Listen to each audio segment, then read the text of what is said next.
In this video, we will be giving a brief introduction to the topic particle accelerators. Particle accelerators are basically devices which are used to accelerate charged particles to very high energy. Suppose you have charged particles like electron, proton, alpha particles, etc. So in certain fields of physics like particle physics, nuclear physics, etc., you require reaction between charged particles at high energy level. അതായത് highly energetic ആയിട്ടുള്ള particles തമ്മിലുള്ള collision base ചെയ്തിട്ടാണ് particle physics ഒക്കെ നമ്മൾ develop ചെയ്തുകൊണ്ട് വന്നത്.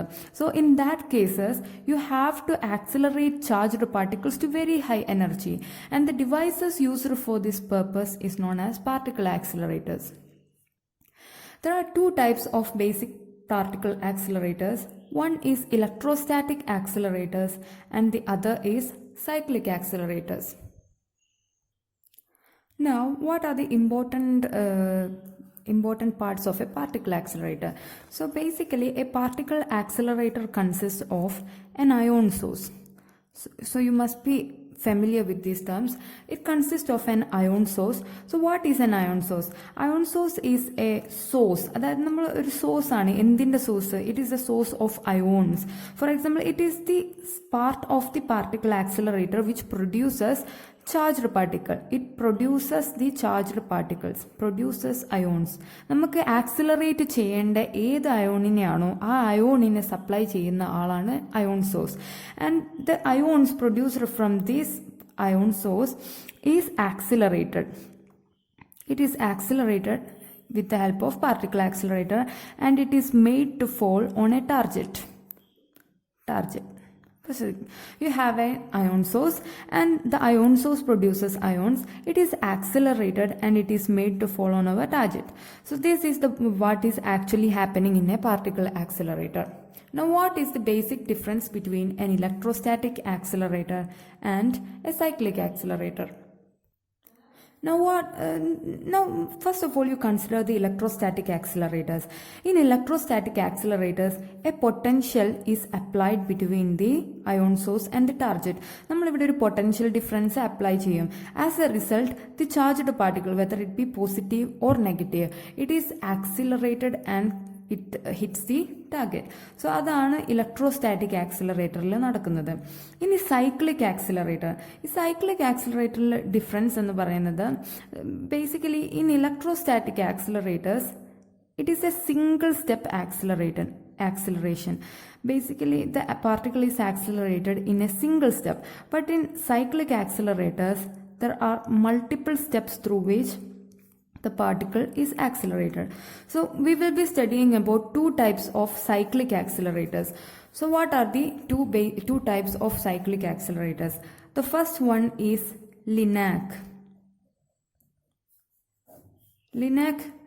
It just only means that linear accelerator.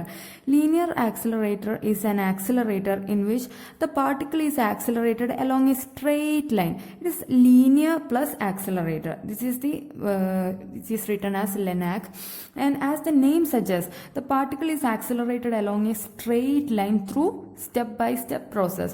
So we will be talking about the linear accelerator. Now let us talk about the linear accelerator. So this is the schematic representation of a linear accelerator. So this is the vacuum chamber. Entire process is taking place inside a vacuum chamber. So this is the vacuum chamber, and inside the vacuum chamber there will be an ion source from which the ions are produced. The ions are produced and accelerated through a cascade of tubes. Cascade means one by one after the other. Large number of cylindrical tubes will be there inside these hollow tubes. ഈ hollow tubesനുള്ളിലൂടെ the particle gets accelerated and the target will be here. Target ഇവിടെ ആയിരിക്കും ഉണ്ടാവുക. അപ്പോൾ ഇതിലൂടെ കടന്നു പോകുന്ന particle, it gets accelerated and it is made to fall on the target. ഇനി the alternate tubes are connected to an RF oscillator. So radio frequency oscillator. So basically the working of this accelerator depends on the radio frequency oscillator or RF oscillator. The alternate, അതായത് ഒന്നിട വിട്ടുള്ള ട്യൂബുകൾ ഇതിൻ്റെ ഓസിലേറ്ററിൻ്റെ opposite എൻഡുമായിട്ട് connected ആയിരിക്കും. And these opposite ends will be giving opposite potentials. Suppose this is positive, then this end will be negative. If this end is negative, this end will be positive. And these potentials gets varied with the frequency of the oscillator. ഈ oscillator എന്ത് ചെയ്തുകൊണ്ടിരിക്കും? It changes the polarity. ഇവിടെ plus, ഒരു സെക്കൻഡിൽ ഇവിടെ plus ആണെങ്കിൽ അടുത്ത സെക്കൻഡിൽ ഇവിടെ മൈനസ് ആവും. അതുപോലെ തന്നെ ഇവിടെയും എന്ത് ചെയ്യും? കണ്ടിന്യൂസ് ആയിട്ട് ചേഞ്ച് ചെയ്തുകൊണ്ടിരിക്കും. അപ്പോൾ since the polarity here is changing, the polarity of the alternate tubes will also be different. Suppose the ion which is to be accelerated is positively charged. So you have to accelerate a positively charged ion. Then for the particle to move towards this side, this must be negatively charged because positive is attracted towards negative. If this one is negative, then this end is negative. That means this one is also negative since it is also connected to that particular point. ഇനി ഇത് negative ആണെങ്കിൽ opposite ആയിട്ടുള്ള ആള് it will B positive. If this is positive, this one is positive and this one is also positive. So initially the polarity is like this. അപ്പോൾ ഈ ion എന്ത് ചെയ്യും? This positive ion gets attracted towards the negatively charged first tube. And suppose the potential produced by the RF oscillator, given by the RF oscillator, is equal to V.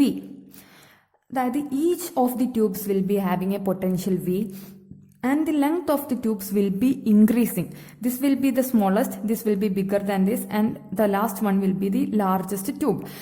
And now the particle will reach here and enter the tube. Inside the tube, the electric field is 0. Tube-നുള്ളിൽ field 0 ആയിരിക്കും.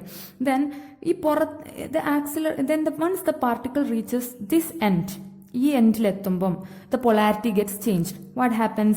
This one becomes positively charged and this one becomes negatively charged. This one becomes positive and this one becomes negative. The polarity changes.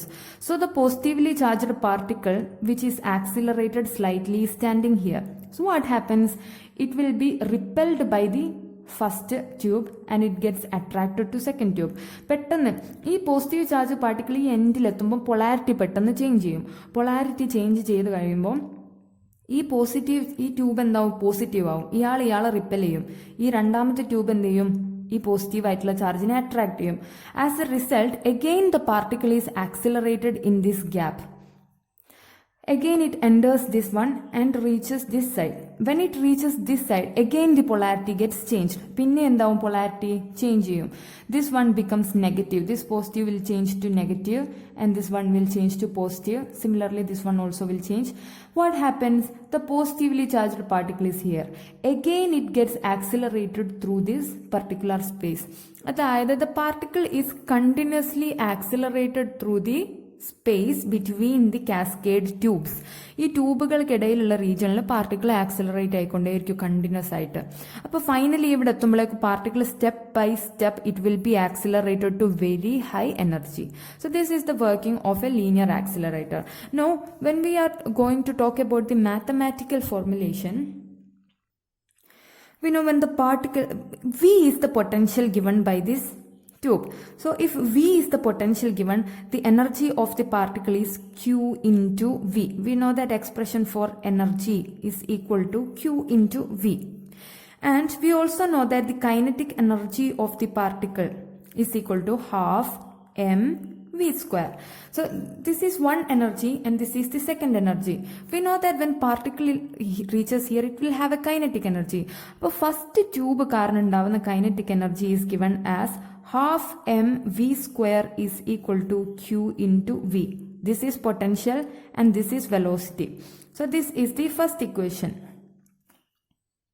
Now what is the velocity when the particle reaches here? Then velocity V, by rearranging this, we have V square is equal to 2qv divided by small m, or V is equal to root of 2qv divided by m, where m is the mass of the particle, q is the charge of the particle, that means the ion, and v is the potential applied.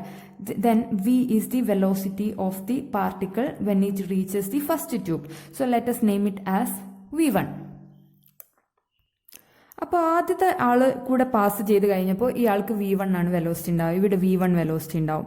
ഇനി suppose again it is accelerated through the second gap. Suppose this is the first one and this is the second one. Again this particle is accelerated and it reaches this point. Then its velocity becomes V2. So what is the relationship between V1 and V2? Now we have, since it passes through two of the tubes, the energy will be given as 2 into Q into V is equal to half m V2 square. So it is after passing through this, it will have QV energy. Again it passes through it, it will have QV energy. Therefore QV plus QV is equal to 2QV. It is equal to kinetic energy of the particle at this position. Therefore 2QV is equal to half m V2 square. Rearranging, we have V2 square is equal to, taking 2 here, then we have 4 into Q into V, taking m to the denominator, 4 into Q into V divided by m, or V2 is equal to root of 4QV divided by m, which is equal to root of 2 into 2QV divided by m. But we know 2QV divided by m is equal to V1. Therefore V2 is equal to root 2 into V1. This is the relationship between V2, velocity here, and velocity here. Suppose there is a third one which will be longer than the second one. This is the third one, and V3 is the velocity here. Then what is the relationship between V3 and V1? So similarly, if you derive like this, you will have 3QV is equal to half m V3 square, and rearranging you will obtain that V3 is equal to root 3 into V1. Similarly, you can obtain velocity at any end. So this is the basic principle of a linear accelerator. Thank you. In the next video, we will talk about cyclotron.